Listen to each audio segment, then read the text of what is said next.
ಕಲ್ಸಕ್ಕದಿಂದ ಶ್ರೀಕೃಷ್ಣ ಮಠದ ಯಾತ್ರಿಕರ ವಾಹನ ನಿಲುಗಡೆ ಸ್ಥಳವನ್ನು ಸಂಪರ್ಕಿಸುವ ರಸ್ತೆ ಸನಿಹದಲ್ಲಿರುವ ಪಾಳು ಬಿದ್ದಿರುವ ಬಹುಮಡಿ ಕಟ್ಟಡದಿಂದ ಸುಮಾರು 25 ಅಡಿ ಎತ್ತರದಿಂದ ಕೆಳಗೆ ಬಿದ್ದು ಗಂಭೀರ ಗಾಯಗೊಂಡಿರುವ ಅಪರಿಚಿತ ವ್ಯಕ್ತಿಯನ್ನು ಸಮಾಜ ಸೇವಕ ನಿತ್ಯಾನಂದ ಒಳಕಾಡು ರಕ್ಷಿಸಿ ಅಜರ್ಕಾಡು ಜಿಲ್ಲಾಸ್ಪತ್ರೆಗೆ ದಾಖಲುಪಡಿಸಿರುವಂತಹ ಘಟನೆ ಶುಕ್ರವಾರ ನಡೆದಿದೆ. ದುರ್ಘಟನೆ ಗಮನಿಸಿದ ಕಲ್ಸಂಕ ಆಟೋ ಸ್ಟ್ಯಾಂಡ್ನ ಚಾಲಕರು ಒಳಕಾಡು ಅವರಿಗೆ ಮಾಹಿತಿ ನೀಡಿದರು. ಯುವಕನ ಕುತ್ತಿಗೆ ಬೆನ್ನು ಮೂಳೆ ಮುರಿತಕ್ಕೆ ಒಳಗಾಗಿದ್ದು ಆರೋಗ್ಯ ಸ್ಥಿತಿ ಗಂಭೀರವಾಗಿದೆ.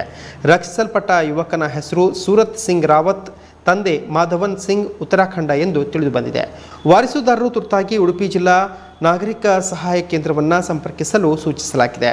ಕನಕ ಮಹಲ್ ಹೆಸರಿನಿಂದ ಕರೆಯಲ್ಪಡುವ ನಿರ್ಮಾಣ ಹಂತದಲ್ಲೇ ಪಾಳು ಬಿದ್ದಿರುವ ಈ ಕಟ್ಟಡದಲ್ಲಿ ಅಸಹಜವಾಗಿ ಸಾವನ್ನಪ್ಪಿದ ಕೊಳೆತ ಶವಗಳು ಪತ್ತೆಯಾಗಿರುವ ಹಲವಾರು ಘಟನೆಗಳು ನಡೆದಿದೆ. ಅಲ್ಲದೆ ಈ ಸ್ಥಳದಲ್ಲಿ ಅನೈತಿಕ ಚಟುವಟಿಕೆಗಳು, ವೈಶ್ಯವಾಟಿಕೆ ನಡೆಯುತ್ತಿರುವ ಬಗ್ಗೆಯೂ ಸಾರ್ವಜನಿಕರಿಂದ ದೂರುಗಳು ಕೇಳಿಬಂದಿದೆ. ಜಿಲ್ಲಾಧಿಕಾರಿಗಳು, ಜಿಲ್ಲಾ ಪೊಲೀಸ್ ವರಿಷ್ಠಾಧಿಕಾರಿಗಳು ಸೂಕ್ತ ಕ್ರಮ ಜರುಗಿಸಬೇಕೆಂದು ಉಡುಪಿ ಜಿಲ್ಲಾ ನಾಗರಿಕ ಸಮಿತಿಯ ಸಂಚಾಲಕ ನಿತ್ಯಾನಂದ ಒಳಕಾಡು ಆಗ್ರಹಿಸಿದ್ದಾರೆ.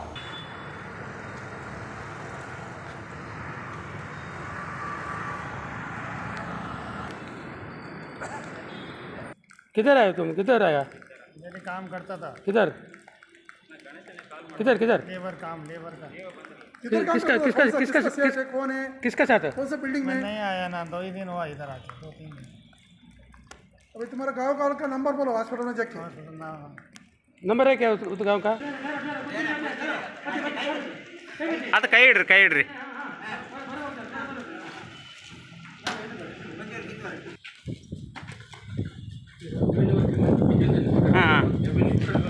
ఆపండి అవుతుండు